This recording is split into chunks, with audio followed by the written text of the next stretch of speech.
Fala pessoal, eu sou a Sofia Fonseca, estamos começando mais um episódio do VersaCast, podcast do Versa Pré-Vestibulares. No episódio de hoje, a gente continua as nossas análises das obras do PAS 3 e a convidada do dia é a professora Natália. Bem-vinda, Nath. Obrigada, Sofia. E aí, pessoal, vamos nessa?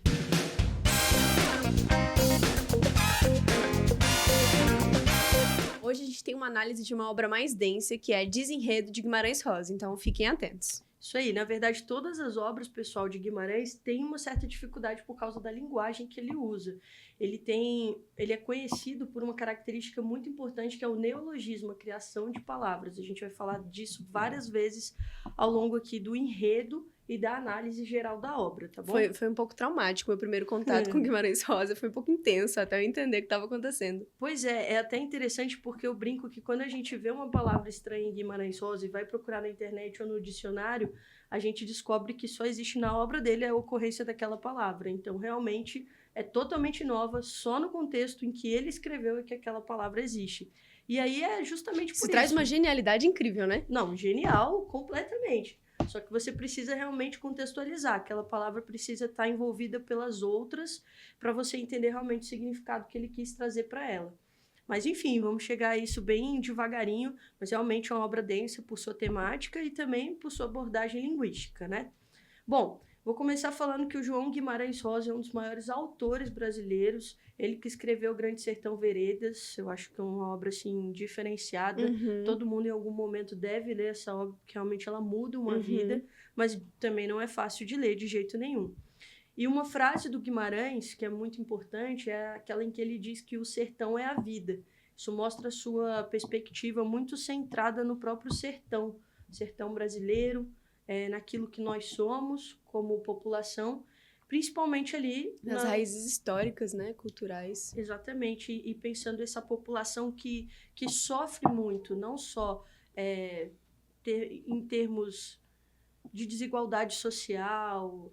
O contexto do bioma, né? Isso, como um exatamente, todo. Puxando a sardinha para a biologia, isso é um tema recorrente no PAS 3, os biomas brasileiros. Então, perfeito, essas características são importantes. Aqui. Porque é isso, assim, o sertão realmente ele traz essa coisa da seca, da dificuldade mesmo de subsistir dentro dessa região e também dos conflitos internos de cada ser humano, porque cada ser humano dentro de uma perspectiva que vive vai trazer os seus conflitos existenciais, quais são os questionamentos que cada indivíduo vai ter diante daquilo que ele vive, né?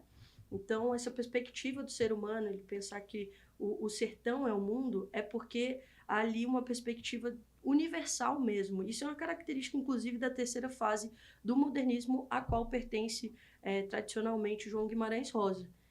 Junto com ele está Clarice Lispector e também o João Cabral de Melo Neto, outro grande autor, muito metafórico, de língua portuguesa. Então, a gente tem uma diversidade, né, de autores do modernismo nessa matriz de referência. Então, é muito importante saber classificar as fases, né? Saber organizar onde direitinho, tá o autor, cronologicamente e literariamente, em relação às características.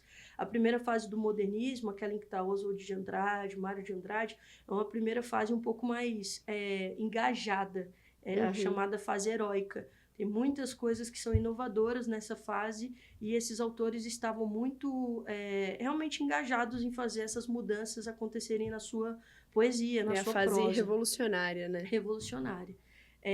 Sob influência das vanguardas europeias. E aí a segunda fase, que é uma fase mais voltada para o regionalismo, a gente tem Graciliano Ramos, a Raquel de Queiroz com o 15, ela traz já uma boa influência também para o que será a literatura de Guimarães Rosa, que está na terceira fase. Essa terceira fase, de 1945, ela acompanha mudanças no mundo, de Segunda Guerra Mundial, início da Guerra Fria. O próprio Guimarães Rosa, ao longo da sua vida, ajudou muitas pessoas em relação a esses conflitos exteriores.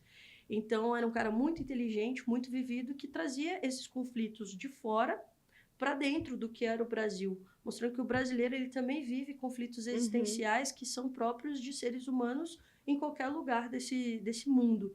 E aí a gente vê que ele tinha realmente essa genialidade de reconhecer a brasilidade na forma linguística, na identidade do povo, na relação com o contexto, o ambiente, mas também pensando que é um ser humano como qualquer outro no mundo que reflete sobre a vida, sobre as suas dificuldades, sobre o que é o sentimento de amor, de traição, inclusive. parte desse contexto, enredo, né? E, Nath, dá pra dizer que esse neologismo dele é uma forma de expressão dessa brasilidade, dessa identidade regional? Dá porque o brasileiro ele é muito criativo linguisticamente. A gente, de modo geral, cria muito. A gente cria, recria, e todos os dias novas expressões são utilizadas em grupo, em conjunto, às vezes de forma mais restrita, variação linguística regional, ou às vezes de uma forma mais Expande, né? ampla e tudo mais. E ele criar palavras mostra um pouco dessa brasilidade também. É uma forma até, às vezes, de algumas regiões se expressarem de forma sempre criativa, sempre única. Enfim, eu acho que a gente consegue aproveitar bem essa contextualização para agora a gente pensar um pouquinho a obra. Legal. Vamos lá então, pessoal. Essa obra, claro, vocês devem ler, aqui a gente está fazendo análise, ela gira em torno de um casal, o Jorge Joaquim e a sua amada, que seria a Vilíria, ou a Irvília, enfim, ele vai falando alguns nomes ali e já mostra ali a criatividade, as possibilidades. É porque esse conto, ele é narrado quase como uma fofoca, um dizer popular. Dizem que aconteceu isso com Jorge Joaquim, e aí faz um perfil de um homem muito sério e tudo mais, mas que viveu uma situação de romance conturbada, né? Ela, que seria a Vilíria, vou chamar assim, tá? Ela era casada, e aí eles tiveram um caso, o Jorge Joaquim e a Vilíria. Então já traz contexto de traição, né? Já começa a traição aí, uma coisa meio machadiana, né? Uma coisa meio novela. Capitu, será que traiu, será que não traiu? Aqui não, aqui o negócio traiu. É mais traiu e pronto. Apesar de ser uma falácia, uma história que é cheia de intrincados entre a verdade e os dizeres, as possibilidades, a gente vê um narrador que afirma o que aconteceu. Esse fato aconteceu. E aí ele teria sido amante dela, só que em algum momento descobrem que ela tinha outro amante também. Nossa senhora, que enrolado. E o marido mata esse amante. O negócio chama desenredo. Desenredo, total. Entende-se o título. Você vê que o título é um enredo desenredado, a coisa meio louca, meio desfeita e refeita. Isso é mais uma característica e linguística explorada pelo Guimarães. Nossa, ele é muito genial. É incrível, cara. Eu vou longe aqui, mas vou tentar ser breve. Enfim, aí o marido, ao descobrir esse outro amante, acaba matando esse amante.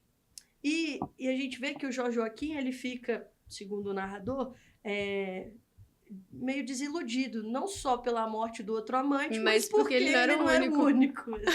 Uma desilusão amorosa e um medo da morte. E o egocentrismo, né? O cara, o meu ego ali ferido e tal. Mas a gente vai vendo isso sendo contado de uma maneira muito regionalista, com várias expressões regionais, às vezes até difícil de entender o que realmente aconteceu. Aí, tentando traduzir para vocês, o que acontece é que o marido acaba morrendo e deixa o caminho livre para que esse romance aconteça. Aí eles oficializam essa relação, né? O Jorge Joaquim e a Vilíria. Só que, em algum momento, ele descobre que ela também o traiu. Então, assim, era uma mulher, assim, que não parava Não funcionava no casamento. Não, o casamento não era pra ela. Ela já tava na não monogamia lá na frente. Não, totalmente, não monogâmica. E aí, só que sem combinar com o cara. Então, faltou o combinado. E assim, é interessante porque isso mostra... É a coisa da fofoca mesmo, gente. A gente é um tom de novela. É novela, é aquela coisa que gera interesse porque tem um conflito ali, conflito pessoal. Só que esse conflito pessoal traz à tona muito do que é o ser humano mesmo. Quais são os acordos que ele faz, o que é parte do caráter, o que não é, aquilo que ele aceita ou não aceita, o que é um limite do amor ou do envolvimento amoroso ou do ego. Tem muita coisa aí que pode ser questionada nessa relação e no que se forma a partir dela. Bom, contam-se os ouvintes, as pessoas, que aí ele se revoltou e a expulsou de casa e do vilarejo, ela acaba indo embora. Só que aí ele começa uma situação em que ele começa a elogiá-la para os outros, como se negasse tudo o que aconteceu. Tentando recuperar o ego, talvez? Possivelmente. E também tentando construir uma nova narrativa, talvez amorosa para si mesmo, né? No final... Superar a desilusão. Isso, superar a desilusão. E junto a isso, no final ela acaba retornando ao que deixa ali contada a história, para que os dois ficassem juntos, porque ela ficou sabendo que ele falava bem dela, que ele negava o fato, então ela volta como se nada tivesse acontecendo, como se ela mesma tivesse acreditado que nunca houve nada. Então, um desenredo bem maluco, né? Começa com os dois, dá a volta, dá a volta, dá a volta, termina com os dois. Com os dois juntos e fingindo que nunca aconteceu nada, como se ninguém Esquece o novelo inteiro de confusão que veio antes. Novelo é a melhor definição. Novelo de Esse título me remete a isso. É um desenredo, é desenrolar o novelo de lã ali, entender a história. Totalmente todo bagunçado. Cheio de nó. E a gente não sabe o que de fato é uma verdade ou uma mentira, porque é tudo o dizer popular, o que as pessoas tudo falaram. Na fofoca. Bom, vamos à técnica da coisa, né? O ambiente é o sertão, o interior brasileiro mesmo, é um vilarejo, e os boatos correm, tá? Pessoas que se conhecem ali. O tempo não é muito detalhado, não. A gente não sabe quantos anos, quanto tempo se passou ali exatamente, mas é um fluxo, né? Entre início, meio e fim. Há uma grande presença de oralidade na linguagem, com neologismos, a gente já falou, aquela coisa do sertanejo mesmo. Enfim, a gente tem alguns temas importantes. A traição e a culpa mesmo, a Velíria vem com a culpa, apesar de fazer isso 3 vezes só, que a gente saiba. Tem a inversão dos papéis do que se espera de um homem e de uma mulher, também é muito interessante, pensando ali a segunda metade do século XX. Você contextualizar, né? A mulher, tudo bem, sem combinados, mas decidindo suas a vida lugares. dela, independente das consequências, isso é muito tido como o lugar do homem, principalmente naquela época. É uma desconstrução ao mesmo tempo que é uma desconstrução da parte ruim, né? Talvez do caráter. Você precisava pegar esse lado, né? Não sei, mas é isso, assim, talvez colocar o ser humano como ser humano independente do gênero, com erros, acertos e tudo mais. Bom, o desenredo como uma metáfora, a gente já falou isso, essa construção mesmo desenredada com aquilo que é entre verdade, falácia, enfim. E a gente tem algumas ironias mesmo, né, com humor leve, ácido da própria vida, feita aí pelo Guimarães. Acho que o mais importante a gente falou, revisando aqui algumas coisas, o tema da universalidade, né? Isso é uma característica da terceira fase, muito em João Guimarães Rosa. A gente fala em Clarice Lispector, a gente volta nesse tema. A Clarice tem muita coisa da epifania, né? De repente, um subentendimento sobre a realidade. E em Guimarães a gente não tem, talvez, esses estalos, mas uma constante reflexão sobre o que se quer da vida, sobre o que é... Inclusive, por exemplo, em outras obras dele, a existência ou não de Deus, a existência ou não do diabo, do bem, do mal, do sempre que é muito certo, profundo, errado. né? Por isso, a gente pode dizer que ele é um dos maiores escritores brasileiros. Não é à realmente, toa. Assim, falando de vida, morte, traição, felicidade, alegria e ao mesmo tempo tristeza, melancolia nas relações mais profundas, assim. O que é ser corajoso e o que é ser medroso, o que é enfrentar a vida, o que é lidar com ela de forma conformista, enfim. É o mítico, filosófico, o regional, o universal, juntos numa obra só. Numa pessoa só, inclusive. Que é maravilhoso, né? É maravilhoso de ler. Então, eu acho que é isso, pessoal. Eu acho que de mais importante para guiar a leitura de vocês, a gente falou hoje. Compreender as características dele, né? Para poder encarar essa obra sabendo o que vem pela frente. E comparar com outras que a gente já analisou. É isso. Obrigada, Nath. Obrigada, Sofia. Valeu, pessoal. Bom paz. Nos vemos no próximo episódio. Até mais.